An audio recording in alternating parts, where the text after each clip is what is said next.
দর্শক দেখতে পাচ্ছেন এখানে আমার একটি দোতলা বাড়ির প্রজেক্টের কাজ চলছে। তো আমি আপনাদের এই বাড়িটি একটু চারিদিকটা ঘুরে দেখাবো আপনাদের, তো আপনারা অবশ্যই ভিডিওর সঙ্গে থাকবেন। দেখতে পাচ্ছেন এটা বাড়ির সামনের দিক থেকে পিছনের দিকে দেখাচ্ছি আমি। তো দেখছেন যে এখানে লিন্টন ঢালাইয়ের কাজ চলছে, দোতলার মিস্ত্রিরা কাজ করছে এই জায়গাটাতে।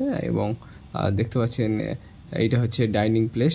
তো এই জায়গাটা আসলে বাড়ির নিচের সাথে উপরের প্ল্যানিংয়ের কিছু চেঞ্জ করা হয়েছে। তো পরবর্তী কোনো সময় আমি নিচের প্ল্যানটা আপনাদের দেখাবো। এই যে দেখতে পাচ্ছেন এটা হচ্ছে একটি বেডরুম।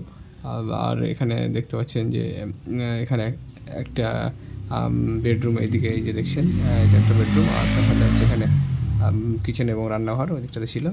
আর এটাতে দেখতে পাচ্ছেন এখানে একটা বেডরুম, আর তার সাথে এখানে একটা বেডরুম। এই জায়গাটায় দেখতে পাচ্ছেন সামনে একটা বারান্দা রয়েছে, এবং সামনের এই বারান্দাটাতে কিন্তু এই যে এই জায়গাটা এখানে কিন্তু ডিজাইন হবে। তো শেষে এর ফাইনাল লুক আমি দেখাবো আপনাদের।